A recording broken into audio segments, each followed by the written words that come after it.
This is Why Should I Put You in My Pipe?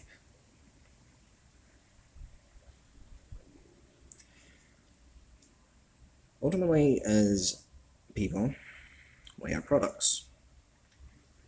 The jobs we apply for, the social circles we wish to be a part of, the social media places we interact with, and the ads that we see that is tailored made specifically to us by the amount of ungodly information they gather about you. We are products.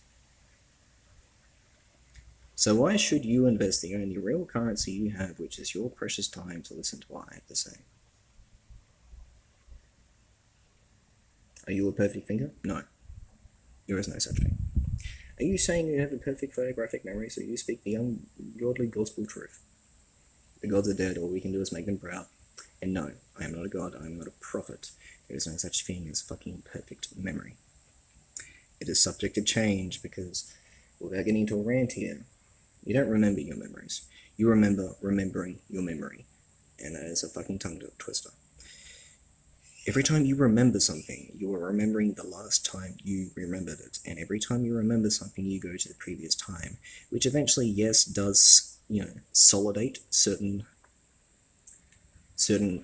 events. But, ultimately, it is flawed and capable of gross exaggeration to the self over time. It's why if you tell yourself a lie enough times, eventually you yourself start believing it. It becomes a part of your history, it becomes your truth. And then we get into the realm of philosophy, and we're not ranting here. So here's my selling points. I am a self-educating educator. How can I lay claim to this skill / title / trade? I spent 6 years with one martial arts group that used me financially, taught me mostly relevant skills, and I went on to greener pastures after an injury. During my time with them, I was made an educator without formally becoming an educator, but I took on all of the roles as such, therefore learning the skills of how to educate people. Also, these experiences allowed me to learn how to pick through the wheat and the chaff, metaphorical speak, for the truth and the bullshit, by using multiple sources of information in a metaphorical phrase here, the tree of all knowledge.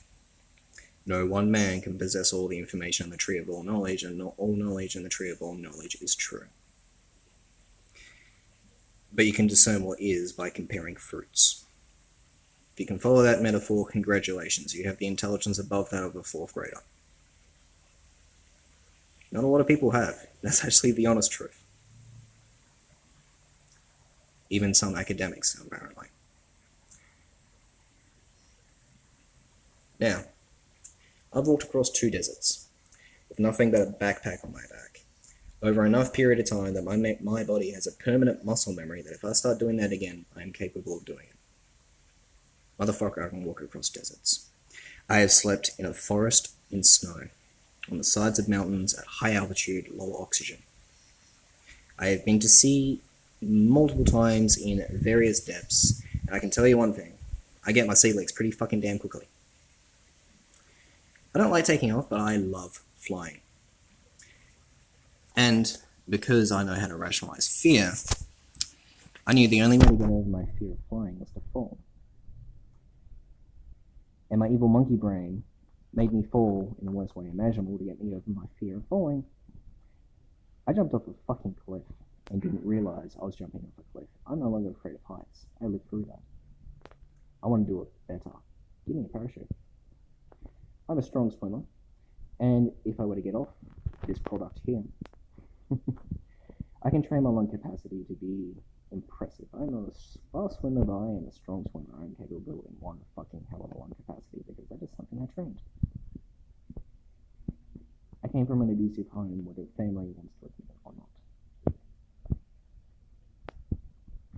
And I've got a long family history, and a lot of that plays into my philosophies. But in my travels, I've always worked cash in hand. I have always studied things. The very cell phone I'm recording this with, you're likely listening to this or watching this with, has access to almost a complete archive of the tree of all knowledge. Walking across the desert gives you a long time to get a hell of a lot of book smarts, and I was locked in essentially a glamorous cage throughout my later school years. I had access to it all through them too. Even if something doesn't show up in my search history, there were certain things I knew I would get in trouble for fucking learning about, so I sought other means that won't ever show up in my search history. Australia may not be a fascist country. I am patriotic to Australia for our history and what we stand for, and I will proudly serve in the ADF.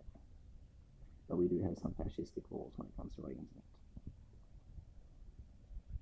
I have stated my politics on the streams of both sides. So I'm saying this, if you wish rational conversation, eventually this kind of content will only be accessible to those who I deem allowed to. No, there won't be a fucking Patreon. My information is not worth money. It is worth the only currency you really have, which is time. I'll be making an archive that is only accessible by direct hyperlink. Open question.